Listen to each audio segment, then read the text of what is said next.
안녕하십니까. 전하특 교수입니다. 이번 시간 여러분들과 2020년 제1회 대기환경산업기사 최근기출문제 풀이를 하도록 하겠습니다. 자, 먼저 문제 1번에 보시게 되면 송풍량이 200m의 삼성파워일 때 송풍기의 회전수가 200rpm, 정압이 60mH2O, 동력이 6마력, 만일 회전수가 400rpm으로 변할 때 다음을 계산하시오. 정압, 동력, 송풍량을 계산하는 거죠. 자, 그러면 먼저 여기서 우리가 기억을 해야 되는 게 뭐냐면 회전 속도 변화. 자, 회전 속도 변화를 R1분의 R2라고 하죠.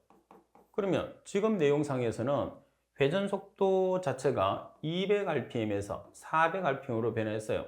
그러면 200rpm 분의 400rpm이 되겠죠. 따라서 이 회전 속도에 따라서 몇 성에 비례하느냐. 그래서 정압은 회전속도 변화의 2성, 그리고 동력은 회전속도 변화의 3성, 그리고 송풍량과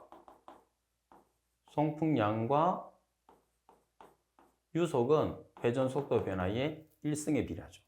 자, 이렇게 기억하고 있으면 쉬운 게 뭐냐면, 자, 정압은 계산하라 그러면 주어지는 정압 곱하기 회전속도 변화의 2성, 그리고 동력은 주어지는 동력 곱하기 회전속도 변화의 3성, 그리고 송풍량은 주어진 송풍량 곱하기 회전속도 변화의 1성으로 계산을 해주시면 되는 거죠. 자, 따라서 정압을 보시게 되면 지금 주어진 정압이 60mH2예요. 자, 회전속도는 200rpm에서 400rpm으로 변했죠. 그래서 200rpm분의 400rpm 회전속도 변화의 몇 성? 2성이라고 그랬죠. 따라서 계산하시면 240mH2가 돼요. 자, 그리고 동력은 주어지는 동력 곱하기 회전 속도 변화의 3성. 자, 주어지는 동력이 지금 문제에서 얼마죠? 6마력. 따라서 6마력 곱하기 200rpm분의 400rpm의 3성. 따라서 48마력이 나오죠. 그리고 송풍량은 주어진 송풍량이 200m의 3성/h예요. 따라서 주어지는 송풍량 곱하기 200rpm분의 400rpm의 몇 성? 1성. 따라서 400m의 삼성/h라는 값이 나오는 거죠. 그래서 여러분들이 지금 1번 같은 경우에서는 송풍기의 회전속도 법칙 또는 송풍기의 상사법칙이라고 하는데, 말씀드린 것처럼 정압이나 동력이나 송풍량이나 유속이 회전속도 변화에 몇 성에 비례하는지를 먼저 여러분들이 알고 문제를 푸는 게 중요합니다. 자, 그리고 문제 2번을 보도록 하겠습니다.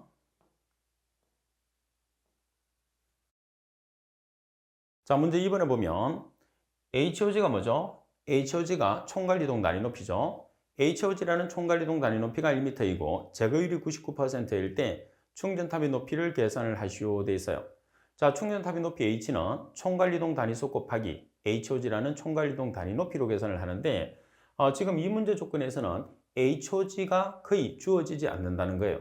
그래서 HOG는 제거 효율이 주어졌을 때 ln 1-효율분의 1로 여러분들이 계산을 하는 거죠. 그러면 이 문제를 조금 더 응용을 하는 경우가 있어요. 자, 어떻게 응용을 하느냐면 효율이 안 주어져요. 효율이 안 주어진 다음에 우리가 효율을 계산을 해서 문제를 풀게 합니다. 어떻게? 입구 농도와 출구 농도가 주어져요. 자, 이렇게 1 입구 농도분의 출구 농도 곱하기 100을 하면 뭐가 계산되죠? 제거 효율이 계산되죠. 자, 이렇게 계산한 제거 효율을 여기서 넣어서 계산하는 경우도 있죠. 지금처럼 주어지는 경우도 있고, 효율을 계산해서 충전탑의 높이를 계산하는 문제도 있고. 그래서 자주 접하지 않았던 문제들은 설명을 잘 듣지 않으면 여러분들이 풀기가 힘들어요. 그래서 항상 책에 있는 문제만 완벽하게 푼다는 생각을 하지 말고, 제가 설명을 드릴 때 그 설명에서 유사 문제가 나올 수 있다고 하면 그 내용들을 충분히 여러분들이 공부를 해 놓으셔야 됩니다. 자, 따라서 기본식은 충전탑의 높이의 기본식은 NOG 곱하기 HOG인데, 지금처럼 HOG는 거의 대부분 주어져요. 그래서 이 제거율을 통해서 NOG를 계산을 합니다. 그러면 ln 1-효율 0.99분의 1 곱하기 HOG, 따라서 4.61m가 나오는데, 가끔씩은 효율이 주어지지 않고 입구 농도와 출구 농도가 주어진 상태에서 효율을 계산을 한 다음에 문제를 풀게 하는 경우도 있다는 것을 꼭 숙지를 할 수 있도록 하십시오. 자, 그리고 문제 3번을 보겠습니다. 자, 문제 3번에 보면 직경이 292mm, 유효 높이가 11.6m의 원통형의 백필터를 사용해서 유량이 1180m의 삼성/m이고 먼지 농도가 5g/m의 삼성인 배기가스를 처리하려고 한다. 여과 속도를 1.3cm/s로 할 경우에 백필터의 소요 개수를 계산하시오. 자, 먼저 여러분들 팁을 통해서 식을 한번 정립을 하겠습니다. 우리가 원통형의 백이라고 하면 이렇게 생겼어요. 자, 여기에서 D라는 직경, 자, 그리고 L이라는 유효 높이 아니면은 길이 같은 뜻이에요. 그러면 여기에서 이게 여러 개가 들어가 있겠죠. 따라서 백 한 개의 면적을 계산을 해보면 조건이 직경과 길이가 나와 있으니까 파이 곱하기 직경 곱하기 길이로 계산을 하시면 돼요. 자, 그런데 몇 개가 필요한지 모르니까 n개의 면적을 계산을 하게 되면 파이 d l n 이렇게 하면 되겠죠. 그러면 우리가 유량을 계산했을 때 유량 Q는 면적 곱하기 속도가 되거든요. 그럼 여기서 면적 대신에 파이 d l n을 넣고 그리고 속도 대신에 먼지가 이동하는 속도 VF로 바꿔요. 따라서 n에 대한 식으로 정리를 하면 개수에는 Q 나누기 파이 d l VF가 되는 거죠. 자, 그리고 여러분들 개수는 소수점 처리를 하지 않습니다. 따라서 소수점 첫째 자리에서 완전올림을 해요. 완전올림을 한다는 것은 첫째 자리에 1 이상의 숫자를 한 자리로 올려준다는 뜻이 되겠죠. 자, 그리고 또 조심할 것은 뭐냐면 Q와 VF의 시간 단위를 일치시키는 게 이 문제의 핵심이에요. 자, 그러면 문제 풀이를 해보면 자, Q라는 값이 지금 얼마로 주어졌느냐 하면 Q라는 값이 1180m의 삼성범위인차입니다. 나누기 파이는 계산기 있으니까 그대로 쓰세요. D 직경이 292mm예요. 자, 미리를 미터로 환산하기 위해서 10의 마이너스 3승을 곱하면 0.292m가 되는 거죠. 자, 그리고 L이라는 유효 높이 길이가 11.6m입니다. 자, 그리고 여과 속도가 1.3cm/s예요. 센티미터를 미터로 환산하기 위해서 10의 마이너스 2승을 곱하면 되겠죠. 따라서 0.013m/s. 자, 여기서 꼭 여러분들이 신경을 써야 되는 게 뭐냐면 유량의 시간 단위와 속도의 시간 단위를 비교를 해야 돼요. 자, 유량은 미니츠고 속도는 세크니까 단위로 환산해야 되겠죠. 따라서 미니츠를 세크로 환산하기 위해서 60분의 1을 곱해서 보정을 해줬어요. 자, 그래서 나온 값이 142.17. 따라서 첫 번째 자리에서 숫자가 있으면 한 자리로 올려주는 것을 완전올림이라고 해요. 따라서 완전올림을 하면 143개라는 백의 개수를 산출을 할 수 있죠. 자, 그래서 이 문제에서는 공식 정립에서부터 제가 설명드렸던 여러 가지 내용들이 중요한 내용들이 많기 때문에 정확하게 숙지를 해서 문제 풀이를 할 수 있도록 하십시오. 자, 그리고 문제 4번을 보시게 되면 인구의 먼지 농도가 입구의 먼지 농도가 2500mg/s의 삼성이고 집진율이 50%, 75%, 85%인 3개의 집진장치를 직렬로 연결하여 처리할 때 집진장치의 총합 효율과 배출되는 먼지의 농도를 계산하시오 되어 있어요. 자, 개통도를 한번 그려보겠습니다. 자, 지금 여기에서 입구의 먼지 농도가 2500mg/s의 삼성이죠. 자, 그리고 첫 번째 장치의 효율이 50%입니다. 그리고 두 번째 장치의 효율이 75%. 그리고 세 번째 장치의 효율이 85%. 그리고 출구 농도가 있어요. 자, 그럼 여기서 식을 두 가지로 세울 수 있거든요.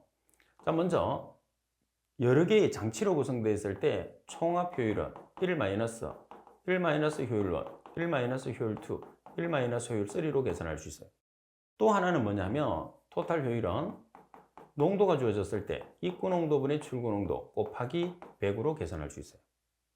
그죠? 자, 그런데 지금 우리가 계산하고자 하는 것은 뭐냐면 출구의 농도를 계산하라고 그래요. 자, 그 다음에 입구의 농도가 얼마로 주어져 있어요? 2500mg/s의 삼성으로 주어져 있어요. 그럼 뭐만 있으면 되죠? 여기서 토탈 효율만 있으면 돼요. 그래서 1번에서 계산을 해서 2번에 집어넣는 거죠.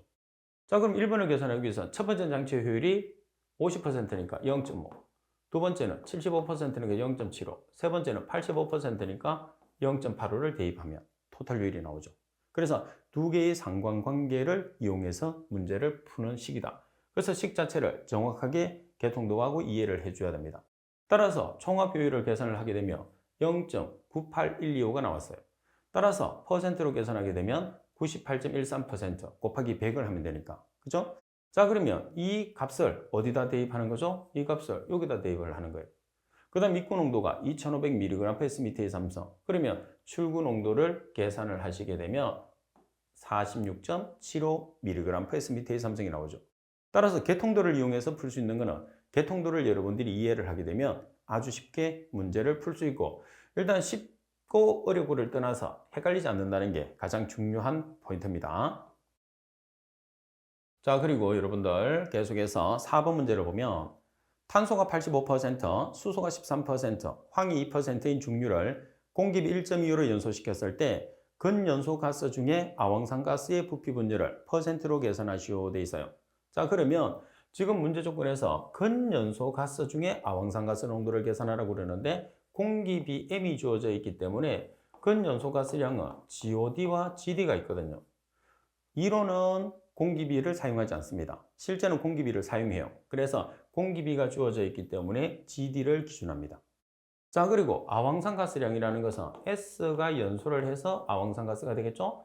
따라서 32kgS가 연소하면 아황산가스량은 22.4Sm의 삼성이 발생해요.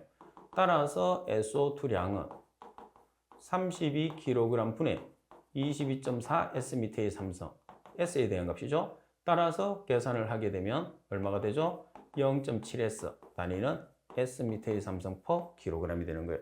그래서 이 식이 나오고 퍼센트를 계산하라 그러면 곱하기 100.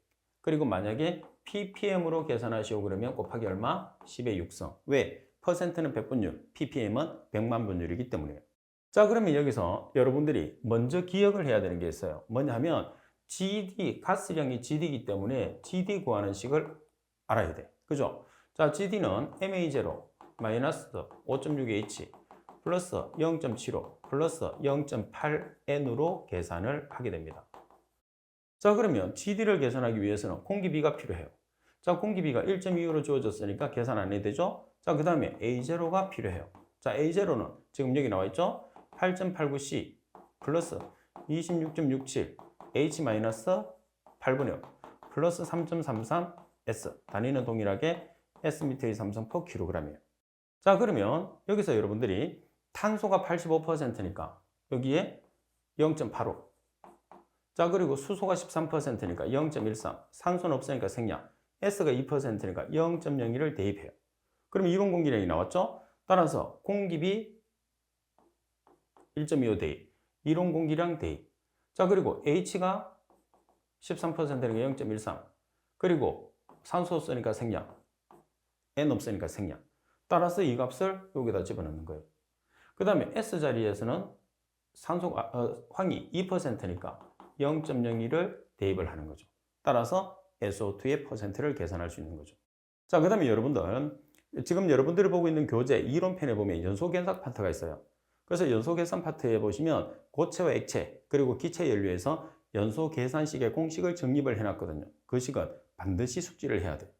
연소공학에 관계되는 문제가 적어도 2문제 정도는 산업기사에도 출제되기 때문에 특히 연소계산은 한 문제 정도는 꼭 출제를 하거든요. 그래서 연소계산을 고체 액체와 기체 연료에 따라서 계산하는 방법이 달라요. 그래서 반드시 숙지를 해 주셔야 됩니다. 자, 풀이를 보시게 되면 이제 대입을 해놨죠. 제가 설명한 것처럼 대입을 해서 최종적으로 값을 계산하시면 돼요. 그래서 원소라는 것은 탄소, 수소, S가 퍼센트로 나와 있을 때 지금 여기 있는 것처럼 아황산가스량이라고 하면 0.7S. 자, 그리고 CO2량이라고 하면 1.867C. 우리가 가스량 공식을 외우듯이 이것도 암기를 해놓으면 여러분들이 문제를 푸는데 아주 많은 도움이 됩니다. 자, 그럼 참고적으로 1.86C는 어떻게 나왔어요? 자, S 플러스 O2는 SO2에서 32kgS가 연소했을 때 아황산가스량이 22.4Sm의 삼성이 발생하죠.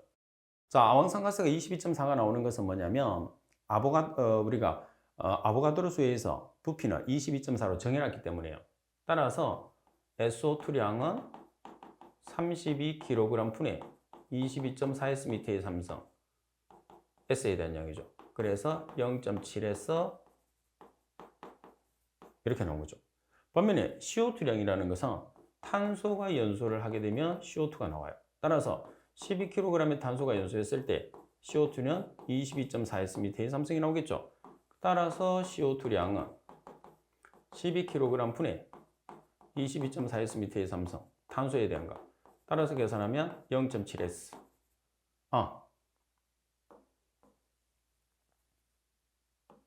따라서 계산하면 1.867C 단위는 Sm의 삼성 per kg.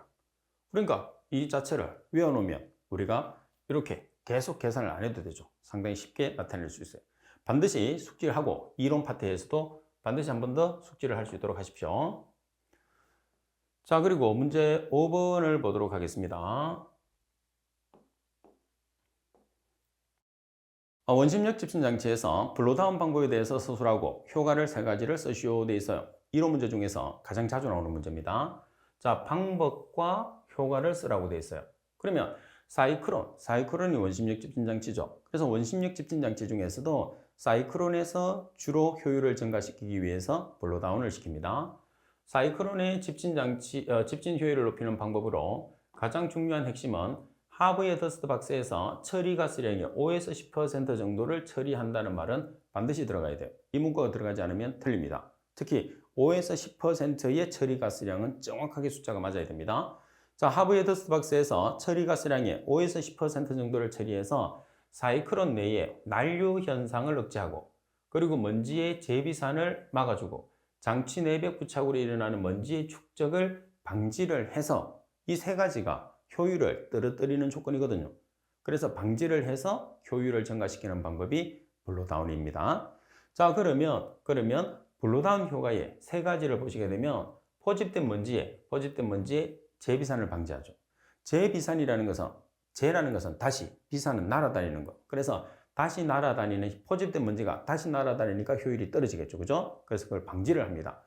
자, 그리고 유효 원심력의 정대. 원심력 집진기는 유효 원심력이 크면 클수록 효율이 높아지겠죠. 선액이 잘 빨려 들어가니까. 자, 그리고 집진 효율이 증가. 그래서 방법과 효과 꼭 정리를 할 수 있도록 해야 됩니다. 시험에서 상당히 잘 나오죠. 자, 그리고 문제 6번에 보시게 되면 연소 조절에 의해서 질소산화물의 발생을 억제시키는 방법을 4가지만 서술하시오 되어 있어요. 그럼 여기에서는 질소산화물의 발생 조건을 보시게 되면 발생 조건은 완전 연소시예요. 그러면 이 완전 연소가 되기 위해서는 온도는 고온 연소, 그리고 공기는 과잉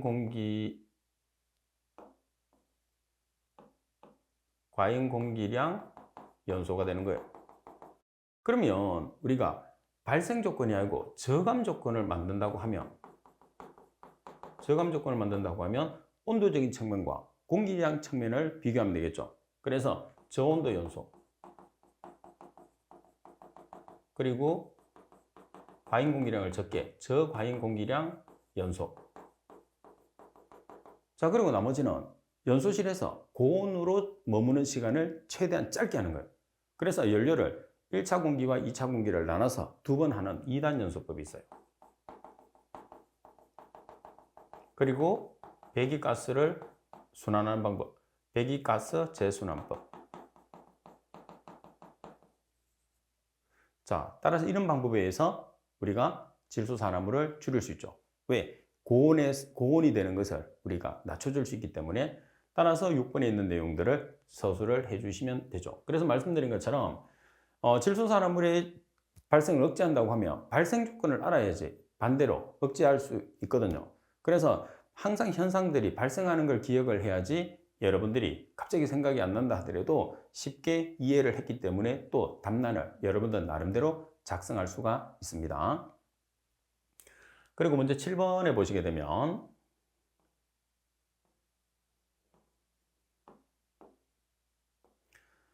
다운와시와 다운드래프트 현상이 발생되는 원인과 방지책을 쓰시오 이렇게 문제가 나와 있어요.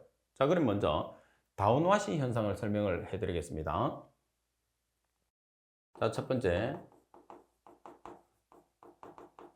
자, 다운와시 현상을 보게 되면 굴뚝에서 연기가 나갑니다. 자, 그런데 풍속이 지나가겠죠? 그리고 배출되는 가스가 올라가요. 근데 배출되는 가스의 속도가 풍속보다 작아서 굴뚝 아래로 연기가 말려 들어가는 현상을 다운와시라고 그래요. 반면에 다운드래프트 같은 경우에서는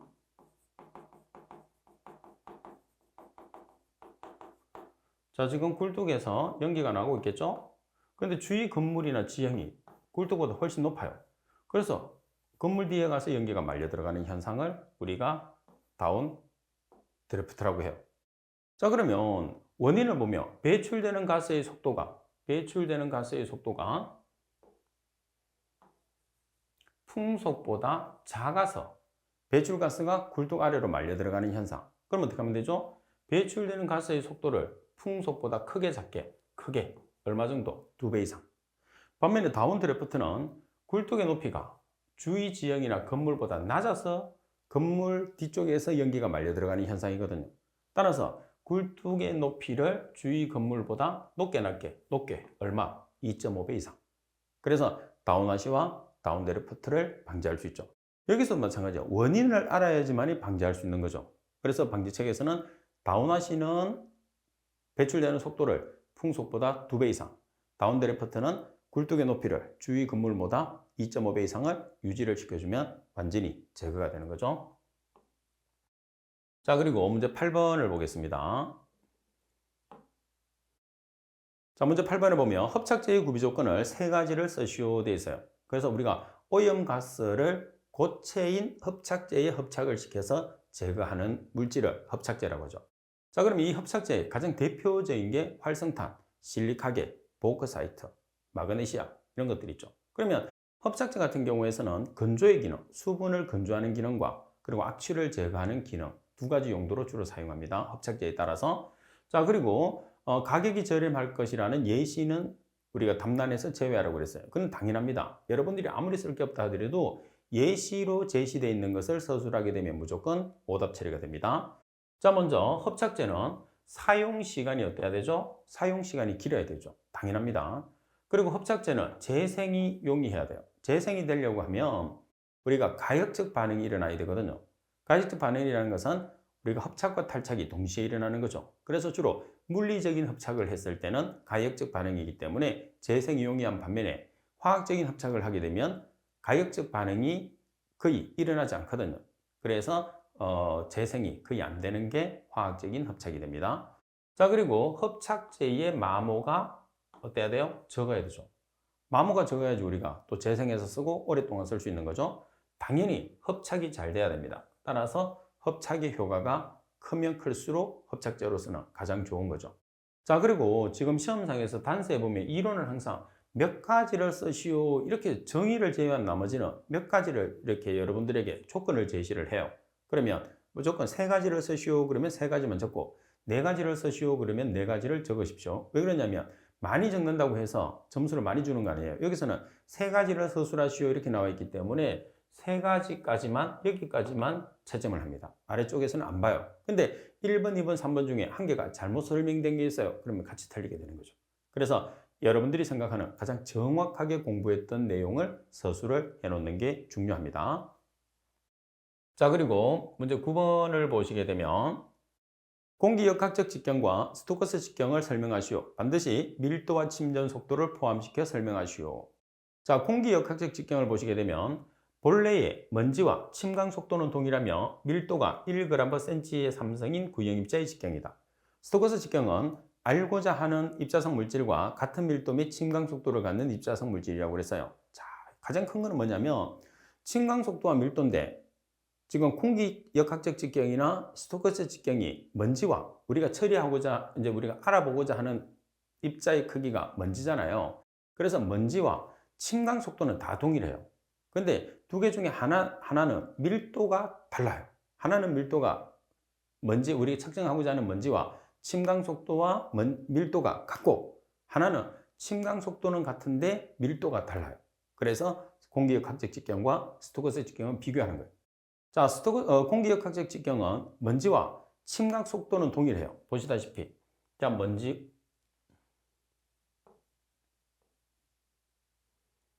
자, 여기서 공기역학적 직경은 먼지와 침강 속도는 동일해요. 근데 밀도가 달라요. 그죠? 그래서 공기역학적 직경은 밀도가 딱 정해져 있어요. 얼마죠? 1g/cm의 삼성. 자, 반면에 스토커스 직경은 입자성 물질이 먼지거든요. 먼지와 같은 밀도와 같은 침강 속도를 갖는 거예요. 그래서 같은 밀도와 같은 침강 속도를 갖는 것은 스토커스 직경. 침강 속도는 동일한데 밀도가 1g/cm의 삼성을 가지게 되는 것은 공기역학적 직경이라는 것을 꼭 기억하세요. 아시겠죠? 자, 그리고 10번 문제를 보시게 되면 합착제의 종류와 활성탄을 재생하는 방법을 각각 3가지씩 쓰시오 되어 있어요. 자, 우리가 오염가스를 합착시켜서 제거하는 합착제는 전부 다 고체상 물질입니다. 그러면 이 합착제의 종류는 어떤 게 있느냐? 악취 제거용으로 가장 많이 사용하는 게 활성탄이죠. 그 다음에 건조의 기능으로 가장 많이 사용하는 게 실리카겔입니다. 그리고 활성알루미나, 합성 제올라이트, 보코사이트 여러 가지가 있어요. 그래서 3가지를 쓰시오 그러기 때문에 3가지만 서술해 주시면 됩니다. 자, 그리고 활성탄을 재생하는 방법이 있어요. 어떤 방법을 이용하느냐면 고온의 비활성 가스와 접촉을 시켜요. 여기서 비활성 기체라는 것은 영조 기체로서 반응을 하지 않는 기체를 이야기합니다. 자, 그리고 낮은 압력의 스팀과 접촉을 시켜요. 그리고 상의 압력을 감소를 시킵니다. 그리고 물로 세정한다는 것은 씻는다는 거죠. 자, 그리고 고온, 온도를 높인다는 것은 고온입니다. 온도를 높여서 피흡착제, 다시 말해서 합착제에 달라붙어 있는 오염 물질을 탈착을 시키면 아무래도 재생이 되는 거죠. 자, 이 문제도 마찬가지예요. 3가지를 서술하라고 그랬기 때문에 반드시 여러분들이 3가지 요구되는 조건만 서술을 해주시면 됩니다. 자, 그리고 11번 문제를 보겠습니다. 자, 11번에 보시게 되면 세정집진장치의 입자의 포집 원리 4가지를 쓰시오 되어 있어요. 자, 여기 보시면 입자를 포집하는 원리 4가지입니다. 자, 먼저 밀입자 확산에 의해서, 밀입자라는 것은 입자가 작은 것들이죠. 밀입자 확산에 의해서 액적과의 접촉을 시켜야 합니다. 여기서 액적이라는 것은 뭐냐면 물의 입자를 액적이라고 그러죠. 그래서 액적이라는 물의 입자는 되도록이면 작게 만들어서 충돌시킬수록 처리가 잘 되죠. 그런데 물의 입자를, 액적을 무한정 작게 만들 수는 없어요. 그게 기술이기 때문에. 그래서 액적은 되도록이면 작게 만들어야 돼요. 자, 그리고 배기의 정섭. 배기의 정섭이라는 것은 배기가스의 습도를 증가시키는 거예요. 따라서 정섭은 습도 증가인데 정섭에 의해서 입자가스로 응집을 합니다. 그리고 입자를 해구하는 전기의 응결에 따라서 응집성을 촉진시키고, 그리고 액적의 입자가 충돌해서 부착을 합니다. 입자끼리 충돌을 하게 되면 부착을 하거든요. 그리고 액막과 기포 입자가 접촉을 해서 부착하는, 그래서 입자의 원리를 4가지, 5가지가 있는데 이 5가지 중에서 여러분들이 4가지를 서술을 해주시면 돼요. 그리고 항상 말씀드리는 거지만은 우리가 이론적인 내용을 기억한다는 것은 상당히 어려워요. 그러니까 여러분들이 이론적인 내용은 정리를 잘해서 계속적으로 반복적으로 여러분들이 공부를 해주셔야 됩니다. 자, 그리고 12번 문제를 보겠습니다. 질소산화물을 처리하는 방법 중에 하나인 선택적 촉매 환원법에 대해서 설명하고 촉매제와 환원제를 각각 2가지씩 쓰시오 되어 있어요. 자, 선택적 촉매 환원법은 배기가스 중에 존재하는 산소와는 무관하게, 자, 질소산화물을, 여기서 질소산화물은 NO와 NO2를 이야기하는 거죠. 자, 질소산화물을 선택적으로 접촉 환원시키는 방법인데, 질소산화물이 촉매에 의해서, 여기서 촉매라는 것은 지금 보시다시피 백금이나 코발트입니다. 촉매에 의해서 선택적으로 환원이 돼요. 그러면 당연히 환원제를 사용을 해야 되겠죠? 그때 사용되는 환원제는 암모니아나 황화수소나 일산화탄소나 수소 등이 있습니다. 자, 그리고 환원해서 어떤 물질로 전환해서 처리하느냐면 질소 분자가 되는 N2와 그리고 물 분자가 되는 H2로 전환을 시켜서 처리하는 방법을 선택적 촉매 환원법이라고 그래요. 그러면 자, 정의에서 들어가는 있는 것처럼 촉매를 사용해야 되고 환원제를 사용해야 되니까 촉매로 사용하는 것은 백금이라는 PT 그리고 코발트라는 CO를 주로 사용을 하게 됩니다. 자, 반면에 NO와 NO2에서는 산소가 존재를 하잖아요. 근데 우리가 N2로 처리를 하니까 질소 N에서 O가 떨어져 나갔죠. 그래서 산소를 버리는 걸 뭐라고 그래요? 환원. 그러면 환원제가 있어야지 환원이 되겠죠. 따라서 환원제로 사용하는 것은 NH3라는 암모니아, 그리고 황화수소라는 H2S, 그리고 CO라는 일산화탄소, 그리고 수소라는 H2를 주로 환원제로 사용을 하게 됩니다. 자, 그리고 13번 문제를 보도록 하겠습니다. 자, 13번에 보면 충전탑에서 발생되는 편유 현상에 대해서 설명하고 그 대책을 쓰시오. 충전탑이라는 것은 충전물을 이용을 해서 처리하는 세정집진 중에서 가스를 처리하는 가장 대표적인 장치가 되는 거죠. 그래서 액분산형 흡수장치에 속하기도 하고, 그리고 충전탑은 다른 말로 흡수탑이라고도 이야기를 합니다. 그러면 편유 현상은 팁에도 있는 것처럼 편도 현상이라고 하는데, 뭐냐면 우리가 가스를 처리하기 위해서 물을 분무를 시켜주잖아요. 그래서 물을 분무를 시켜주는데 충전재가 불규칙적으로 충전이 돼 있을 수도 있고 규칙적으로 충전이 될 수도 있는데 액 자체가 한쪽으로 치우쳐서 흘러가는 현상이에요. 액 자체가 골고루 흘러가지 않고 한쪽으로 치우치게 되면 가스를 처리하기가 어렵게 되겠죠. 그죠? 따라서 편유 현상은 충전탑에서 흡수액의 최소 유량으로는 충전물을 표면에 충분히 분배를 시키기 어려워요. 그러니까 우리가 흡수액을 많이 집어넣어 주게 되면 충전탑 전체가 우리가 흡수액으로 도포가 되겠지만은 조금만 넣어주게 되면 가는 쪽은 우리가 흡수액이 가는 쪽은 가지만은 가지 않는 쪽은 또 없겠죠. 그래서 충분히 분배시키기에는 양이 부족한 경우에 한쪽으로만 흐르는 현상이에요. 그러면 편유 현상은 우리가 충전물 자체 표면을 흡수액으로 우리가 분배를 시켜줘야 되는데 흡수액 자체가 적게 들어갔을 때 발생하는 현상이죠. 그래서 방지할 수 있는 거는 많이 집어넣어주면 돼요. 그렇다고 해서 또 많이 집어넣어주게 되면 비용적인 측면이 문제가 생기고 폐수적인 측면이 문제가 생기기 때문에 되도록이면 충전재를 우리가 이용을 해서 대책을 세워줘야 돼요. 자, 그럼 첫 번째 보면 균일하고 동일한 충전재를 사용하시면 돼요. 그럼 규칙적으로 배열이 되기 때문에 편유 현상이 없어집니다. 자, 그리고 높은 공급률을 가지는 충전재를 써요. 여기서 공급률이라는 것은 충전탑 안에 들어가 있는 충전재는 밀도가 높아야 돼요. 밀도가 높다는 소리는 공급이 비어있는 공간이 작아야 되거든요. 그렇지만 충전재가 가지고 있는 것은 구멍이 커야 돼요. 공급이 커야 됩니다. 그래야지 거기 가스가 들어가서 액을 분사시켜서 쉽게 처리할 수 있거든요. 그래서 우리가 밀도가 크다고 이야기를 하는데 충전탑에서 충전재와 충전재 사이는 밀도가 커야 돼요. 근데 충전재 자체만 보면 밀도가 작아야 되죠. 왜? 안에 구멍이 커야지 가벼워지는 거죠. 그죠? 꽉 차면 무겁고 비어있으면 가벼우니까. 그래서 충전재의 밀도가 작다는 소리는 공급이 크다는 뜻하고 또 동일합니다. 자, 그리고 저항이 작은 충전재를 사용하죠. 아무래도 모든 장치는 저항이 작아야 됩니다. 그래서 편유 현상은 흡수액 자체, 이제 우리 흡수액 자체를 충전탑에 주입을 했을 때 최소 유량으로 흘려보내주게 되면 그 양이 적기 때문에 한쪽으로 치우쳐서 발생하는 현상이 편유 현상이고, 자, 그런 경우에서는 충전재를 이용해서 해결을 해야 되는데 균일하고 동일한 충전재를 사용한다든지, 그 다음 충전재가 높은 공급률을 가진다든지, 그리고 저항이 작은 충전재를 사용하게 되면 편유 현상을 해결할 수 있어요. 그럼 충전탑에서만 우리가 편유 현상이 발생하느냐? 아니죠. 분무탑에서도 발생할 수 있어요. 그러면 분무탑에서 발생되는 편유 현상은 지금 충전탑에서의 대책하고는 다르죠. 왜? 충전탑에서는 충전재를 사용하지만 분무탑에서는 충전재가 없습니다. 자, 그리고 14번 문제를 보시게 되면 환경정책기본법상 대기환경 기준에 대한 설명이다. 초미세먼지의 연간 24시간 평균치를 쓰시오 돼 있어요. 자, 여러분들 환경정책기본법상 대기환경 기준은 여러분들 필기시험에서는 매번 나왔죠. 실기시험에도 마찬가지죠. 워낙 자주 출제되기 때문에 꼭 숙지를 하는데 이론 부분에 보면 표가 있어요. 그 표를 완벽하게 암기하도록 하십시오.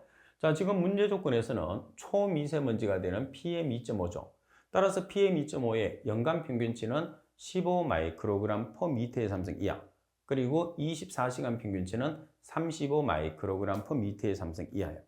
자, 반면에 미세먼지가 되는 PM10의 기준치를 보면 연간 평균치는 50 마이크로그램 per 미터의 삼성 이하, 그리고 24시간은 100 마이크로그램 per 미터의 삼성 이하가 되는 거죠. 그래서 여러분들이 이 기준치 자체는 완전히 여러분들이 숙지를 해야 돼요.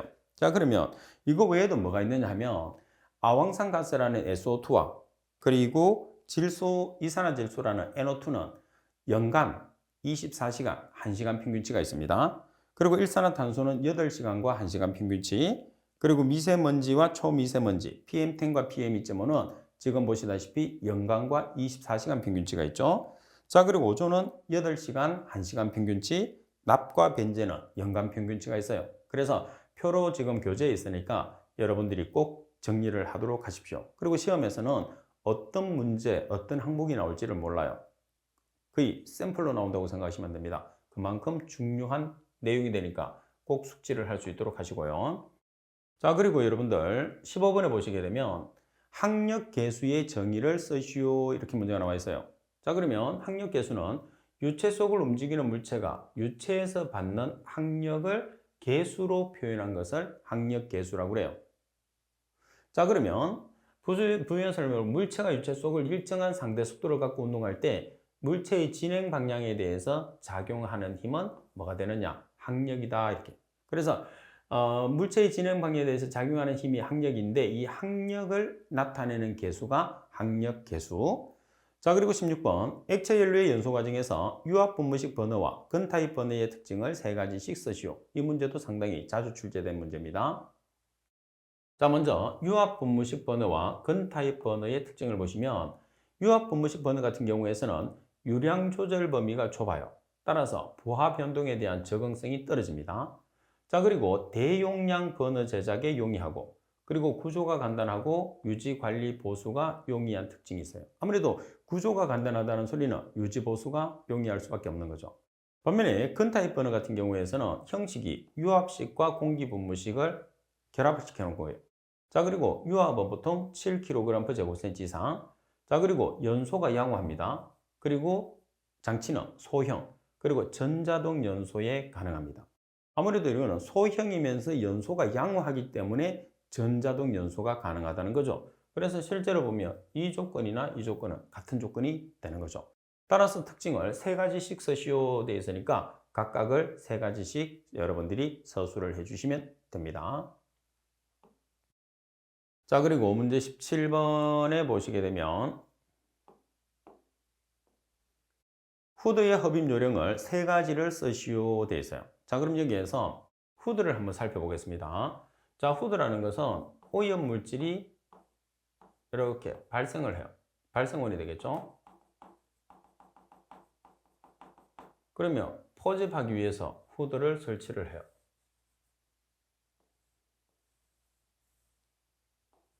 그러면 가스의 출구. 자, 이거는 뭐가 되는 거죠? 덕트, 후드. 자, 그리고 참고적으로 여기서는 뭐를 설치해야 되죠? 집진장치를 설치를 해야 되죠. 자, 집진장치를 설치해서 입자와 가스를 처리하고 그 다음에 배풍기를 설치해서 중화를 시키는 과정까지가 있어요. 자, 그럼 지금 후드를 설치를 하는데 아무래도 후드에서 오염 물질을 흡입을 하겠죠, 이렇게. 그죠? 자, 그럼 내용을 보겠습니다. 자, 후드를 발생원에 최대한 가깝게 설치를 합니다. 발생원에 최대한 가깝게. 자, 그리고 국부적인 흡입 방식을 취해요. 국부적인 흡입 방식이라는 것은 뭐냐면 오염 물질이 발생하는 곳에 후드를 설치하는 것을 국부적인 흡입 방식이라고 그러죠. 그리고 개구 면적, 후드의 개구 면적을 작게 합니다. 그 이유가 뭐냐면 우리가 면적이 작으면 작을수록 속도가 어때요? 빨라지는 거죠. 그래서 개구 면적이라는 것은 여기. 그래서 개구 면적이 크면 흡입 속도가 느려지고 개구 면적이 작으면 흡입 속도가 커지기 때문에 흡입 속도를 크게 하기 위해서 개구 면적을 작게 합니다. 자, 그리고 에어 커튼을 이용할 수도 있고 그리고 충분한 포착 속도를 유지를 해서 흡입을 하게 되면 아무래도 흡입을 많이 할 수 있어요. 그래서 후드의 흡입 요령도 시험에서 자주 나옵니다. 자, 그리고 비교 문제라고 나와 있는데, 자, 이 문제가 또 나올 수 있어요. 후드에서. 보면 후드는 적절한 모형이나 크기, 각도 등에 따라서 적당한 것을 선택해서 사용해야 한다. 후드를 선택할 경우에 고려 사항을 5가지를 쓰시오 돼 있어요. 그래서 후드 선택 시의 고려 사항입니다. 자, 먼저 필요 환기량을 최소화할 것, 그리고 작업자가 사용하기가 용이하도록 만들 것, 작업자의 호흡 영역을 보호할 것. 아무래도 이제 후드 자체에서 오염물질이 바로바로 들어가잖아요. 근데 내 후각하고 우리가 후드가 갇힌 면에 있으면 작업자한테 오염물질이 많이 들어갈 수 있기 때문에 호흡 영역을 보호해야 된다는 거. 그 다음 추천 설계 사양에 무조건 따라가야 됩니다. 설계 사양에 따라서 만들어야지 임의대로 만들면 안 된다는 거죠. 자, 그리고 일반적인 오류를 범하지 않도록 해라. 그래서 일반적인 오류를 범하지 않는다는 것은 말 그대로 설계 사양에 따라서 설계를 해 놓으면 우리가 작업했을 때나 모든 조건 자체를 설계도에 따라서 사람을 배치할 수도 있고 장소를 배치하기 때문에 효율적인 작업이 가능하다는 거죠. 그리고 실제로 후드를 설치하는 목적은, 후드와 덕트를 설치하는 목적은 오염물질을 제거하는 목적을 가지는 거죠. 그래서 오염물질을 적정하게 제거를 해야지 작업자에게 피해를 주지 않는다는 거죠. 그래서 작업자를 보호하기 위해서 후드와 덕트를 설치한다고 보시면 되겠죠. 자, 그리고 18번 문제를 보시게 되면 여과제의 조건을 3가지 쓰시오. 자, 우리가 여과제는 주로 여러분 어디서 많이 썼죠? 공정시험 기준에서 많이 사용하죠. 시료를 채취했을 때 많이 쓰는데 여과제는 주로 가스를 포집하는 게 아니라 먼지를 포집하는 겁니다. 가스를 포집하기 위해서 먼지를 제거를 해야 되잖아요. 그래서 먼지를 제거하니까 먼지의 제거율이 좋아야 됩니다. 그리고 당연히 압력 손실이 적어야 하고, 그리고 합착과 분해 작용이 일어나지 않아야 돼요. 여과제 자체 내에서. 여과제에서 합착이나 분해가 일어나게 되면 우리가 포집하기가 그만큼 어렵다는 거죠. 자, 그리고 19번. 배출가스 중에 산소 측정 방법 중에서 전기화학식과 자기식에 대해서 설명하시오. 이 문제도 공정시험 기준에 있는 내용입니다. 자, 전기화학식과 자기식을 보면 전기화학식은 산소의 전기화학적 산화 환원 반응을 이용을 합니다. 자, 그리고 산소 농도를 연속적으로 측정을 하게 돼요. 자, 연속적으로 측정을 해서 정극 방식과 질코니아 방식 2가지가 있습니다. 전기화학식은 산소를 전기화학적인 산화 환원 반응을 이용해서 우리가 측정을 하는데 산소 농도를 연속적으로 측정할 수 있다는 장점을 가진다는 거죠. 반면에 자기식은 상자성체인 산소 분자가 자계 내에서 자기화됐을 때 생기는 뭐를 이용을 하느냐면 흡입력을 이용을 해요. 자, 흡입력을 이용해서 산소 농도를 마찬가지로 연속적으로 구하는 방법이 됩니다. 종류에는 자기풍 방식과 자기력 방식이 있는 거죠. 자, 여기서 전기화학식은 산화 환원 반응을 이용을 하는 거고 자기식은 흡입력을 이용을 한다는 게 가장 큰 차이점. 그리고 산소 농도를 연속적으로 측정한다는 것은 공통적인 사용이 되는 거죠. 그리고 전기화학식은 정극 방식과 질코니아 방식이 있고 반면에 자기식은 자기풍 방식과 자기력 방식 2가지가 있다는 거.